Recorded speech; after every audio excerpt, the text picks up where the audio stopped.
Hello, friends. Welcome back to another episode of Truth for Life. It's a pleasure to be here with you again.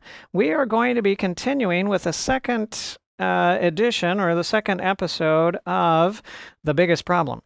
And so let's dive in to our topic today.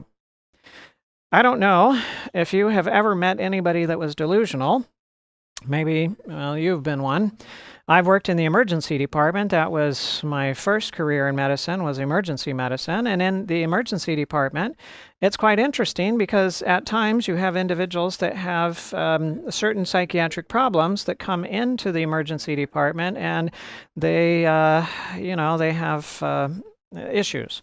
One patient was brought in, and he was crawling all over me because he wanted me to save him from the big 6-8 foot spiders and cockroaches and other things that were crawling out of the wall to eat him. There was another patient that he had cut his arm open because he was sure that he had bugs inside of his arm, and he was still seeing them come out of his arm, out of the cut, and I was like, well, no, that's blood, not bugs. And so I got to, put his arm back together again. And, there's those people that come in and they believe that they've got a microchip implanted in their brain, and the military or the government is communicating with them and telling them what to do. And there's others that come in and they are fighting and kicking and screaming, and they believe that you're there to kill them, and you have to have one police officer on one leg and another on the other leg, and emergency medical services on their arms, and somebody holding their head so they don't bite somebody, and you get to wrestle them down into a bed and then strap them down. And sometimes the only thing that you can do for them, I've tried talking people out of their delusions and in their delusional state, and I can't. They're as convinced that their delusional state is as real, what they perceive in their delusion is as real as what I perceive. And so they don't believe me when I tell them that what they believe isn't real. And sometimes, especially when they're going to be a harm to themselves or others, it takes a little happy juice in order to get them to calm down and to recognize and to, not be so dangerous and so on, right? But the question is, are you and I delusional? And if we were, how would we know? Because the very nature of a delusional nature is that the individual who is delusional doesn't know that they're delusional. And what if you were born delusional? What if you grew up delusional? What if everybody around you was delusional and everybody had essentially the same delusion? How would you know? If you went and you talked with others who were, and they had essentially the same story as you do, how would you know if you were delusional? What if you were born with a delusion that had you upside down? And from the time that you were little, you were upside down. Wouldn't upside down look right side up? And how would you know? Jeremiah 17 and verse 9 says, "The heart is deceitful above all things and desperately wicked. Who can know it?" Who can know it? So God has been trying to tell us for a long time that the heart is deceitful, that we are deceived. You take a ball and you stick it on a hill like this and you let it roll. Which way is it going to roll? Well, clearly it's going to roll down. It's going to go down every time. So what is down to the deceived heart? Down is wickedness. But what does the deceived heart think is down? It thinks it's righteousness, when it's actually wickedness. And it will always go. You put that ball on that hill, it will always roll downhill every time it will go there. That's the nature of the deception or of the delusion. Righteousness is uphill, wickedness is downhill, but we think it's the opposite. And so we pursue what we think is righteous when it's not. It's a problem. It says again, Jeremiah 17, verse 9, the heart is deceitful above all things and desperately wicked. Desperate. What does it mean to be desperate? Well, imagine that you're in a desert, and in that desert you've been there for, let's say 3 days without any water, and you are dehydrated, and your tongue is cracked and bleeding and stuck to the roof of your mouth. Your lips are cracked, and you feel so horrible, and your temperature is going up. You don't have enough water to regulate your temperature anymore, and you're sunburned, and you're hot, and you're achy, and you're baking, and you know you're going to die soon. And off in the distance you see a table. It's not like a usual mirage. You actually see a table, and on that table is this pitcher with looks like it's got sparkling, glistening on the outside, cool water in it. But between you and that is a huge cactus patch, and that cactus patch is it is 100 meters, 300 feet thick, and it is kilometers or miles wide, and it's thick. You can't get through that without getting tons and tons of spines in you. Are you going to face the desert or the cactus in order to get to the water? Well, most people are going to. Yes, they're going to. And the question is why? It's because they are desperate. They're desperate for the water. And what's the water to the sinful heart? The water is wickedness, but we think it's righteousness. It's loss, but we think it's gain. It's evil, but we think it's good. It's exactly the opposite of what we think it is, but we pursue it. I don't know if you've ever climbed a mountain before. My father used to be a mountain climber. I grew up in Florida, and Florida is flat. There are no mountains in Florida, so I didn't grow up climbing mountains. But my father grew up on the west coast of the United States, and he did grow up, climbing mountains.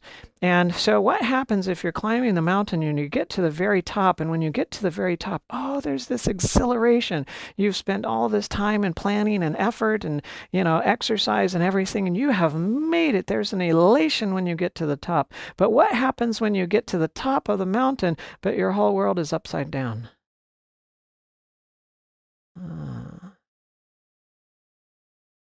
You just got to the bottom thinking you were climbing to the top. You just got to the bottom thinking you were climbing to the top. Welcome to the delusion. This delusion is so thick, it's so just amazingly comprehensive, that if God were to look you in the eye and tell you what's wrong with your heart, you still wouldn't believe him. You wouldn't believe him. I mean, he told his disciples, a couple of weeks before his death, he said, "Who do men say that I am?" And, Peter spoke up and he says, "Well, you're the Messiah." Men say that I am. Well, some say that you're Moses and Jeremiah and one of those prophets. And he says, "Well, who do you say that I am?" "Well, you're the Messiah, the Christ." And they all agreed. 2 weeks later, Jesus is with them at the Last Supper, and he says, "All of you are going to not destroy me. All of you are going to desert me this night." How many believed him? None.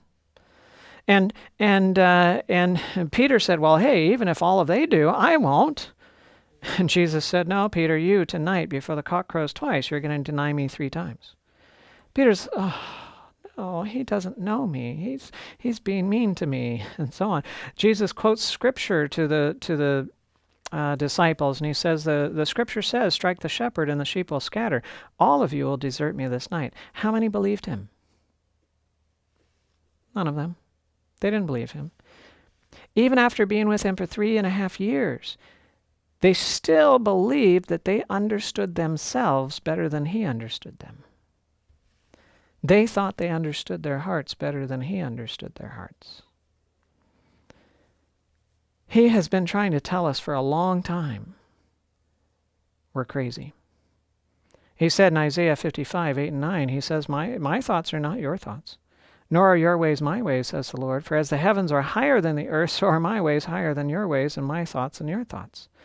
He doesn't stop there. He says, "But we are all like an unclean thing, and all our righteousnesses are like filthy rags, and we all fade as a leaf, and our iniquities, like the wind, have taken us away." That's not all. He says, "Can the Ethiopian change his skin, or the leopard its spots? Then may you also do good, who are accustomed to do evil." And then it says, And Paul tells us in 1 Corinthians 13, though I speak with the tongues of men and of angels. Now, in these first 3 verses, he's talking about what selfishness can do. Selfishness can speak with the tongues of men and of angels. Selfishness can have the gift of prophecy, can understand all mysteries and all knowledge, can have all faith so that I could remove mountains. Selfishness can bestow all my goods to feed the poor, and it can even give your body to be burned in a martyr's death. Selfishness can do all of that. And in Matthew 7:22 and 23, Jesus says, many will say to me in that day, Lord, Lord, have we not prophesied in your name? Cast out demons in your name? Done many wonders in your name? I mean, here are the superstars of spirituality. Here are the superstars of Christianity. Here are the miracle workers. Here are the exorcists. Here are the prophets. Here are the, I mean, we would look at them and we'd be like, oh, you got it. I want to follow you. I want to know what you got. And Jesus says, what does he say? He says, then I will declare to them, I never knew you. Depart from me, you who practice lawlessness. How can he say that? Why does he say that? It's because there's one thing that God recognizes, and that is love. Self-sacrificing love. That's what God recognizes. That's what he recognizes as his own. And if anything you do is with a motive of selfishness and not the motive of self-sacrificing love, it's not his, no matter how good it looks. Scripture goes on and tells us that the carnal mind is enmity against God, for it is not subject to the law of God, nor indeed can be. Our sinful nature, it is not possible for us to be subjected to the law of God. It's not possible. That's saying it's impossible for our fallen nature to obey the law of God. It's impossible. Jesus put it this way. He said, can a bad tree bear good fruit and a good tree bear bad fruit? No, of course not. Is our sinful nature a good tree or a bad tree? It's a bad tree. So can it produce good fruit? No, it's impossible. It's impossible. Revelation 3:17 says, you say, I am rich and have become wealthy and need nothing, and do not know that you are wretched, miserable, poor, blind, and naked. Jeremiah 17, verses 5 and 6. Thus says the Lord, cursed is the man who trusts in man and makes flesh his strength, whose heart departs from the Lord. Now remember, it's by trust that you bind yourself to your source. So when it says, cursed is the man who trusts in man, that means you have somebody who has another person as their source and makes flesh his strength. Now you rely upon or depend upon that person whose heart departs from the Lord. That means that you cannot have God as your source and a person as your source at the same time. And what's going to happen to that person? For he shall be like a shrub in the desert and shall not see when good comes, but shall inhabit the parched places in the wilderness in a salt land which is not inhabited. That is going to be the effect or the result of your life when you have other people as your source and not God, and you're separated from him. It's not going to go well. It won't go well. And he's been warning us forever. Now, you don't have to... What do you have to do in order to break the law? You simply have to switch the tables and take from the second table and give to the first table. Right? You just have to turn it around backwards. We were created to take from God and give to others, but now in the sinful fallen human nature, we just get dizzy, turn everything around, and now we take from people and we give to God. We're dependent upon people, and we're selfish. And that is evil. So let's look at this delusion of our nature, this delusion of our identity, and this identity that I am God. How does it manifest itself in our lives? How can we look and see where it is active and whether we are living by it or not? Well, first of all, if I am God, then I am my own. And if I am my own, then I am accountable to no one, only myself. And if I am my own, then what is done to me. It's personal. And if I am a God, then my love comes from me. Have you ever loved somebody with your love? How much love, mothers, have you put into your children? And wives, how much love have you put into your husbands? I tell you, you think you have loved them with your love. But that's only a delusion. Because love doesn't come from you. You are not the creator. You are not the source of it. If you have ever loved anybody with any love, you didn't love them with your love, you loved them with God's love, because He's the source of love. But when I think that I'm a God, then I think I can give from myself, but I still have needs, so I give in order to receive. When you tell somebody, I love you, is that a statement of fact, or is that a request? Well, you might say, well, I say it because I mean it. Okay, well, if you tell them I love you, and they say, okay, and you say, I love you, and they say, whatever, and you say, I love you, and they say, that's your problem, and you say, I love you, and they say, well, get your head checked, I don't love you. And every time you say, I love you, you get some response of that nature. How long are you going to say, I love you? I tell you, not long. Why? Because I love you is not for them. That's for me. I love you is so that you can love me. I love you is not a statement that I love you. I love you is a request that you might love me. And as long as I get the I love you too, I'm okay. And I don't know that my motive is selfish. So when I give to receive, I invest. I put something of value in somebody else to get something of greater value back. And so I might give flowers, but I'm looking for acceptance. I might give time, but I'm looking for belonging. I might give attention, but I'm looking for attention in return, right? So I need all of these things, and so I'm going to give something in order to get it. I'm going to give something in order to get it, and I'm going to give something in order to get it. We're constantly giving in order to receive. Imagine the person in your life that you love the most or you loved the most. Imagine if they're not alive, imagine that they are. And there's a special occasion that's coming up and you want to get them the perfect present. And you go shopping all over and looking online and in stores and everything, and you finally find it, but it's expensive, and so you have to save for a number of weeks or months in order to buy it. And you buy it and you wrap it up wonderfully, and the day comes and you go up to the door, you knock on the door. All right. And you knock on the door. And they come out, and with a smile you hand them the present, and they take the present and they throw it on the ground, they stomp on it, they slam the door. How do you feel? Yeah? Bad? Rejected? Hurt? Angry? Yeah, all these are ways that we feel when something like that happens. But the question is, why? Why do we feel that way?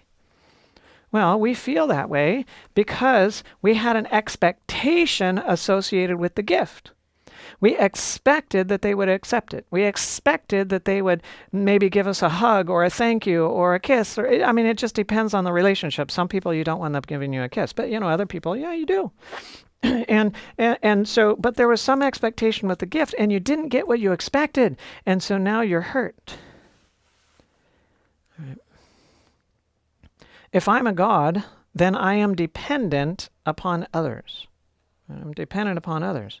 I need them to be good. But since I am dependent upon them, I have to modify how I think, how I behave, how I respond when I'm around them and in association with them in a way that I think they would have me to think and respond and behave in order for me to continue to receive from them what I need. So if I need acceptance from them, I'm going to modify how I behave around them so that they will still accept me. If I need security from them, I'm going to modify how I behave around them so that I can still be secure, and so on. And I will try to manipulate others, and I am manipulated by others because I think that they're my source of what I need. You can only be manipulated and controlled by someone or something that you believe is the source of something you need. If someone or something is not the source of anything you need, you cannot be controlled or manipulated by them. Here. You can be controlled and manipulated physically, but I'm talking in the mind, right? Now, the manipulation and the control may come from the good side, but the manipulation and the control might come from the bad side as well. Right? Now, this individual is going to be using fear, threats, force, abuse, and so on this individual, and the question is why? And the reason is because he has her as his source. And he needs something from her. And so in order to keep her, he must threaten her and try to use fear and whatever he can in order to try to keep her around because he fears losing her and what she offers to him. She also is in the same situation where she believes he controls something she needs, even if that is life or comfort or security or something of that nature. And if she believes that he can take that away from her and that he controls it, well, she will remain for that sake. So he has her as his source, she has him as her source, and so that then he uses the abuse and the everything to try to keep her, and she stays because she has him as her source. If he was free, he would never use the force, and if she was free, she wouldn't stay. Unless God said stay.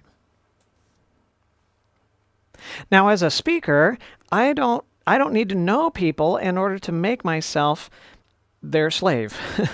I can make myself a slave to the audience that I'm speaking to because I might need them to accept me. I might need them to agree with me. I might need them to whatever. So it's not necessarily that we do this just with those that we know. No, we do this with even strangers as well.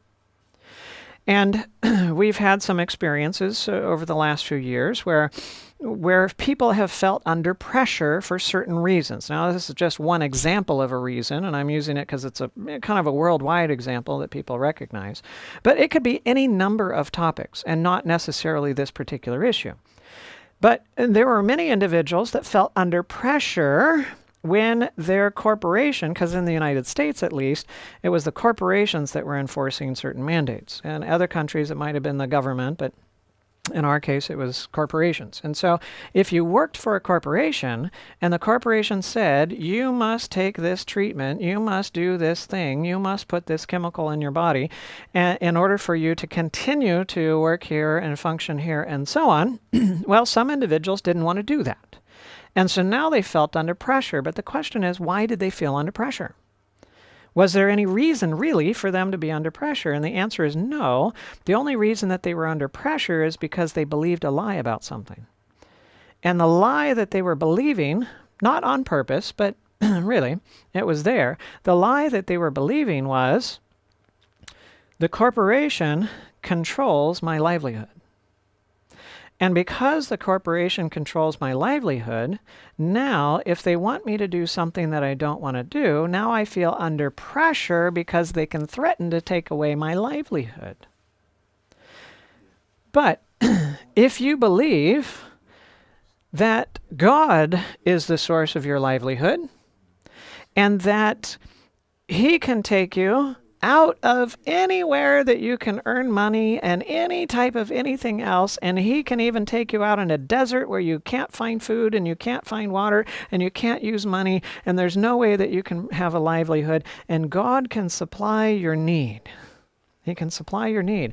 If you believe that God is the source of your livelihood, then if a corporation says, well, we want you to do this in order for you to continue to have your livelihood, and you don't want to do it, and you don't believe that God would have you to do it, then you're like, well, okay, thanks.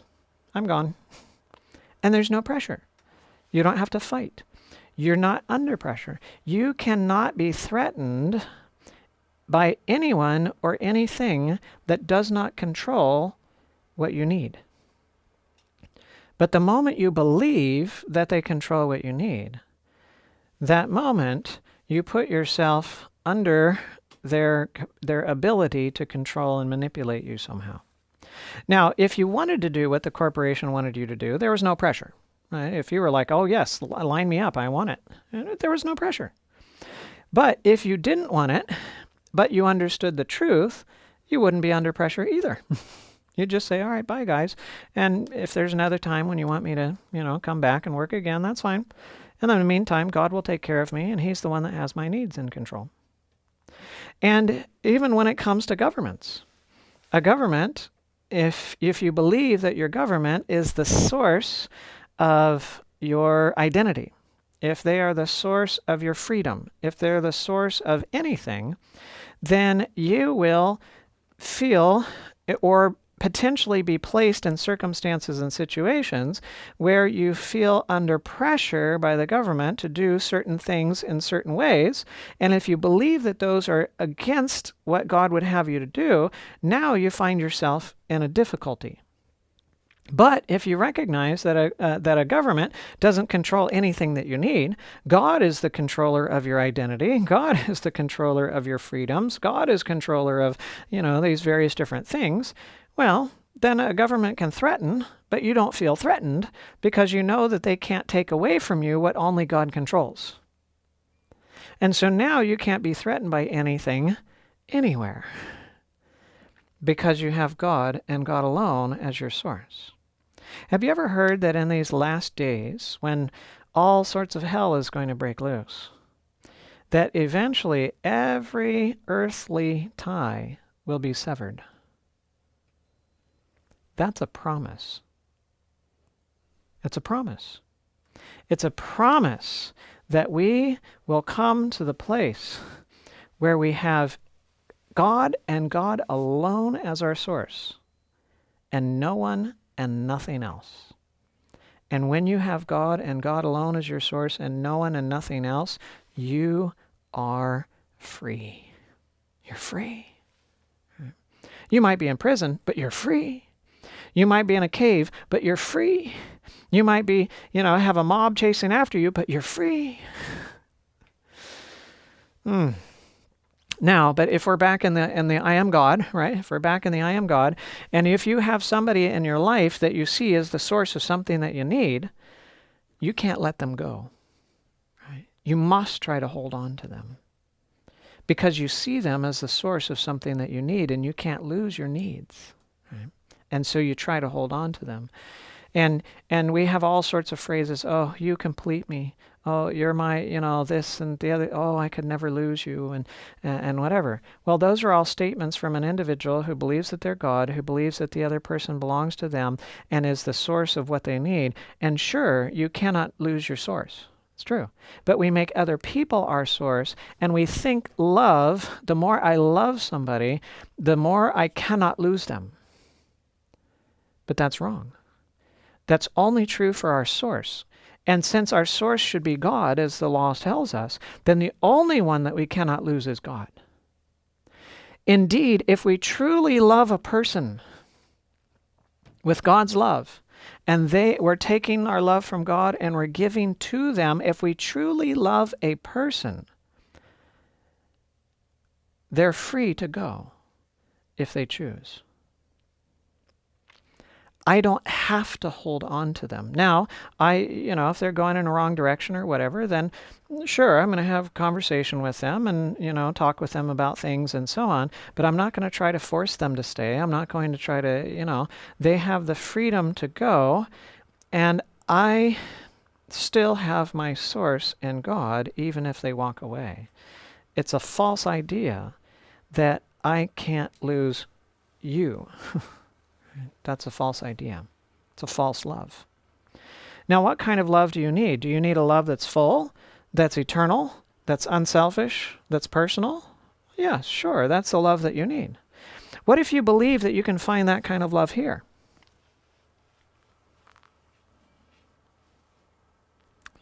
How's that going to work out? Can another person who has the same needs as you do provide what you need? No.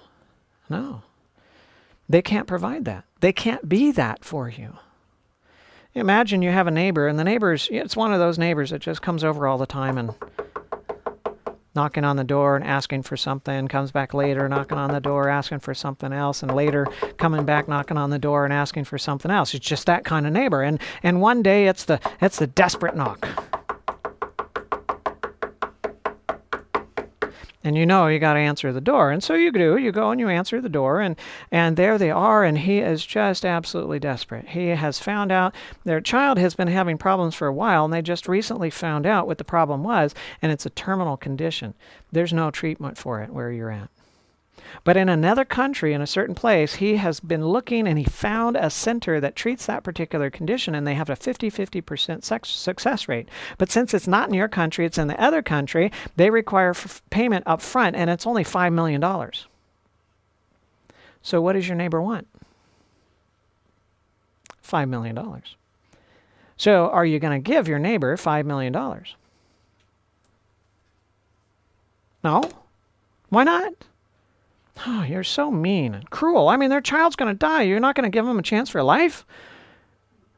Oh, you don't have $5 million? Is that a problem? Oh, okay. Well, maybe you give them $1,000 to go towards their goal. And, you know, if you had that, and then they come back later. And they want the rest of the $4,999,000. And they come back later, and they come back later, and multiple times a day, day after day, they come looking for the rest of the $5 million. How do you feel? Well, you're frustrated. Why? Because you don't have what they need, and they think you've got it, and they keep coming to you for it. And how do they feel? Well, they're frustrated because they're not getting what they need, and they think you've got it. Welcome to relationships. All right? Welcome to relationships. One person believes that the other person can be the source of what they need, and they go to them like, oh, you're going to fulfill my needs, and you're so wonderful, and all this kind of stuff. And the other one thinks that they should be able to fulfill their needs, and they're like, oh, this is nice at the beginning, but then it becomes harder over time. And then you find out that one person is not so, one person's frustrated because they're not getting what they need, and the other one's frustrated because they think that they should be able to supply their need, and they're not happy. Nobody's happy. Why? Because both believe that they're God, and both are going to each other as their source, and neither of them can be the source for the other one. It's a mess. Absolutely a mess. Yes, it's a mess. Well, if I am a God, then I expect good from others, and I need them to be good in order for me to be good. But how many people are good? So the result is frustration and the attempt to manipulate and control. I need what's good. And when I take what's good, I have what's good, and then I can give what's good. But if I take what's bad, then I have what's bad, and I give what's bad. I can't help it. And I was meant to have God as my source who is good, and then I'd have good, and then I could give good. But when I have people as my source who are not good, then I get what's not good, and I give what's not good without a choice. So if your children are not good, you must fix them, but you fix them with the same nature that makes them not good. And you try to manage their behavior and demand that they manage their behavior when behavior is only the natural expression of the source that they're taking from. Your children don't misbehave because they have freedom not to. They misbehave because they're in captivity to sinful nature. And then we try to beat the sinful nature out of them, and beating will never beat sinful nature out of them. It won't do it. It's not right. And we do the same thing with our spouses, except in kind of different ways sometimes. And we do the same thing in church and other areas where we believe we have the authority to control others' behavior. And therefore we make ourselves the moral police wherever we go. Right? And we're always policing others' behaviors. We're measuring their skirts. We're measuring their jewelry. We're measuring their this, that, and the other thing. Right? And if it's an issue that we have highly on our minds and on our hearts, but we don't have any authority to control it, then we sit around and we steam and we mutter and we sputter and we complain and yeah. Welcome to being a creature but believing that you're God. And if I'm a God, then I believe that it's about me. And if it's about me, then it's personal. Somebody cuts you off in traffic, and you get angry at them because that was personal. It was about you. Your company loses that huge client, and the boss blames you. And now you respond with dejection and despair, and so on. Why? Because you think it's about you. And you played that piece, that difficult classical piece at the concert hall, and you nailed it. And you have a standing ovation, and now you feel such elation. Why? Because you believe it's about you. And you go on that date, and they don't show up. And you respond with disappointment and self-pity. Why? Because you believe that what others say and do is about you. And so you take what they say and do personally, and you respond according to how you took what they said and did. What others say to you can be hurtful. It can be. And you take it personally. But why do you take it personally? Because it's directed at you with your name attached to it? Right. What we don't recognize is that what others say and what others do, they say because of what's in them. And they do what's in them. It's only what's inside of them that's coming out. So what somebody else says and what they do and how they say it and how they do it is about them. It's not about me. But I take it as if it's about me because they say it in my direction. Now, why do I take it? Because I think it's about me, yes. But I also take it because I see them as my source. And if they're my source, I must take from them what they give. If I'm a God, then it's mine. I'm the owner. I'm the owner. Woohoo! And if I'm the owner, then if it's injured, damaged, destroyed, dies, walks away, rejects, then it's my loss. It's my loss. So the house burns down, and it was my house. And so that contains my stuff in it. And that was my loss. And now it becomes my problem. And now I have to try to figure out how to fix it. Your spouse leaves you. Well, that was your spouse. And that was your marriage and your relationship. And now you are missing your person and your relationship and your source. It's gone. And now you are at loss. You have an injury and the spinal cord is severed. And now you are paralyzed. Now no longer can you control your feet. No longer can you control your legs. No longer can you control your arms. No longer can you control anything except for your head. You're paralyzed. Your body is in this mess. It's your loss. And your mother dies, and she's no longer there to give you advice and to talk to and so on. And maybe time to time you go to the grave just to spend there and, well, you say to remember. But you go there hoping that somehow you can still get something. And when I'm God, well, it's my problem because I'm God. And therefore, I must fix it. And in order to fix it, I must control something. What is the something that I must control? Well, I have a problem inside of me, and that problem makes me, I don't see the problem that's inside of me. The problem that's inside of me, I think, is outside of me. And so I see problems outside of me, and there are possessions, and there's people, and there's environment, and resources, and circumstances, and time, and space. And all of those are like fires that are threatening to burn me.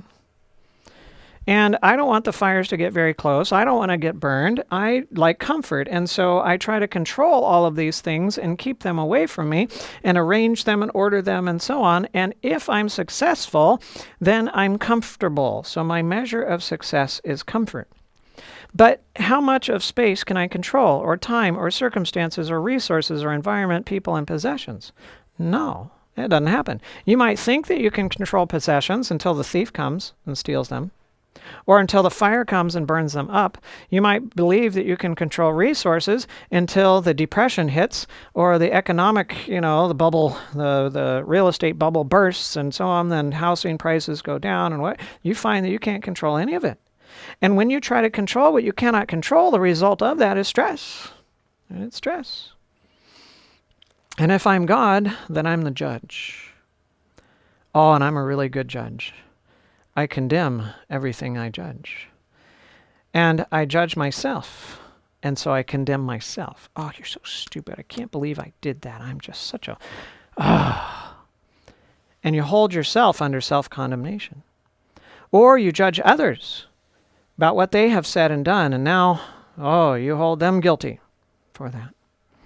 And when you judge others and hold them guilty, now you enter into the bitterness trap. What's the bitterness trap? Well, in the bitterness trap, I believe that I am God.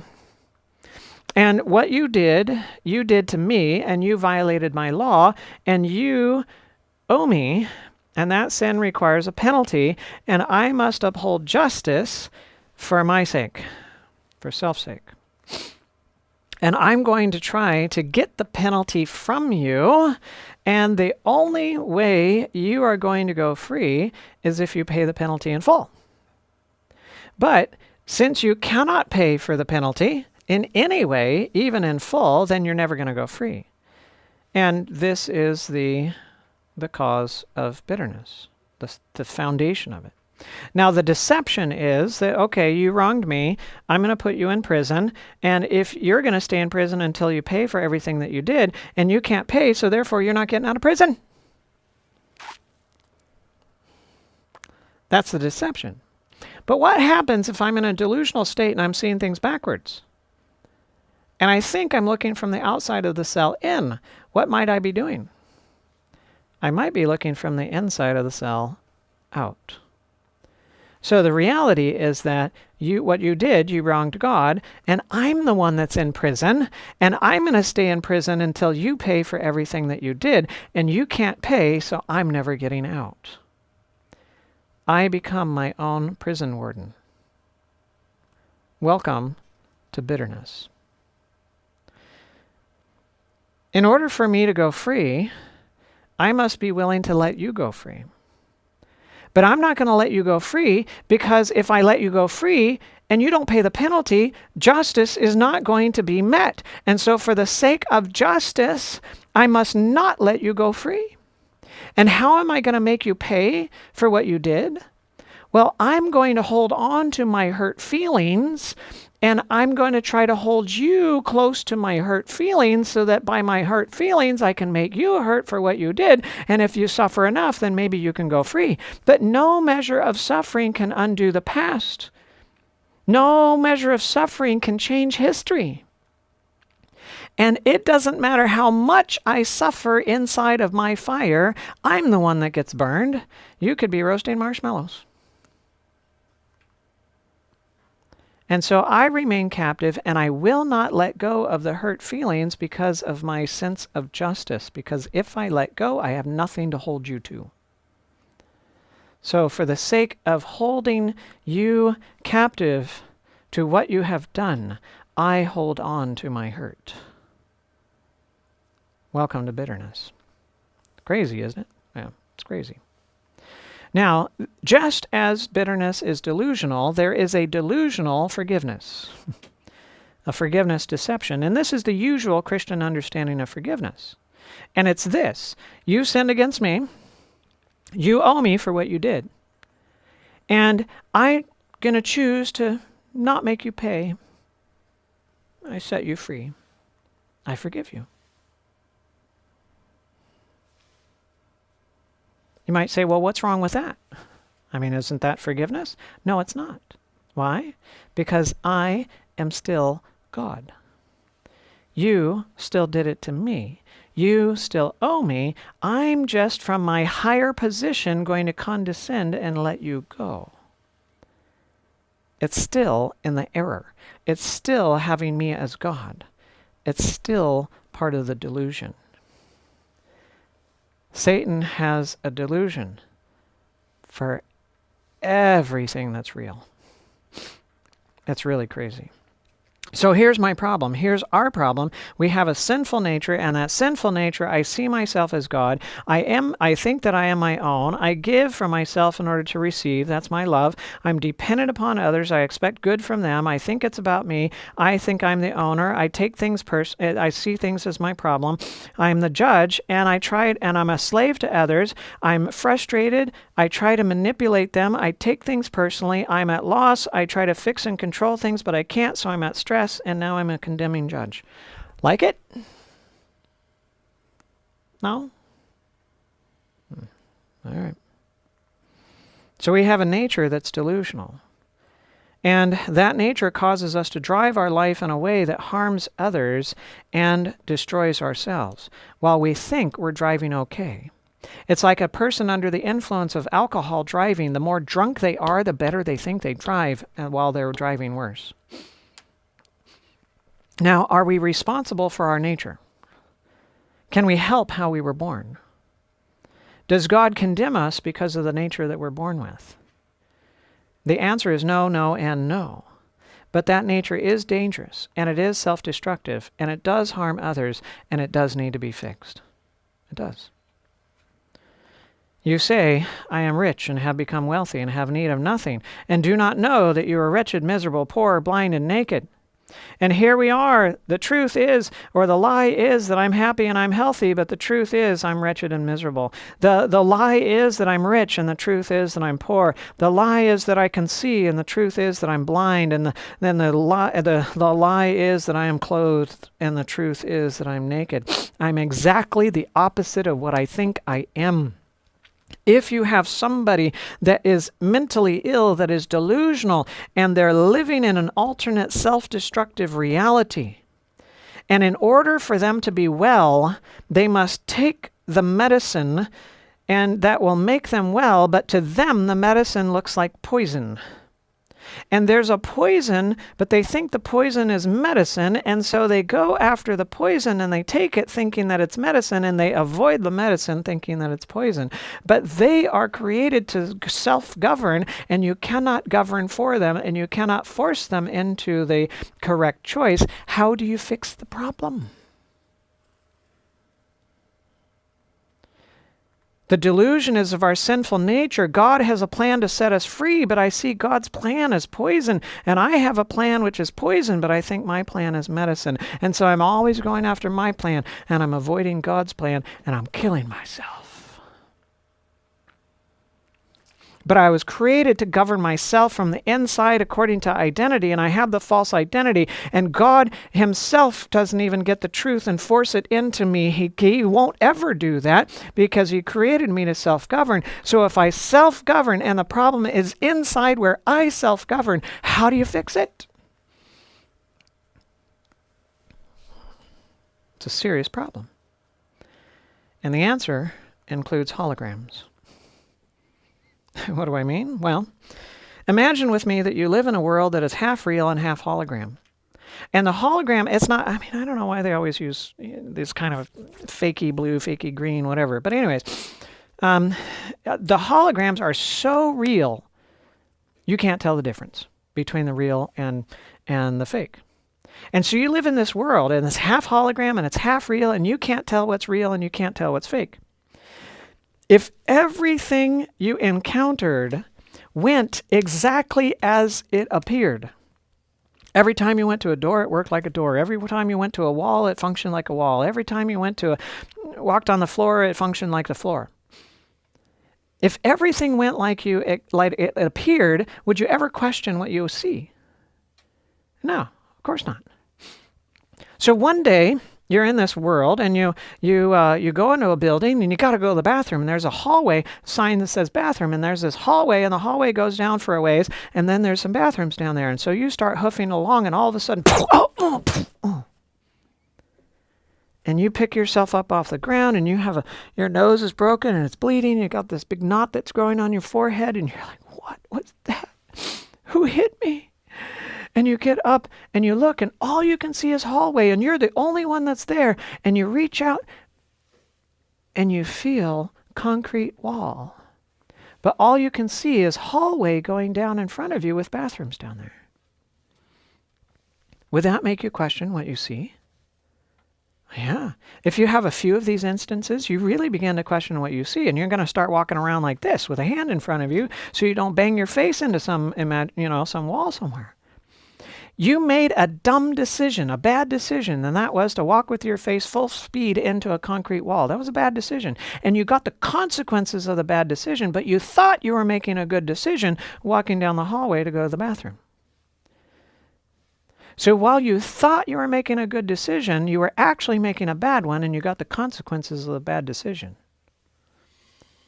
That can make you question what you perceive.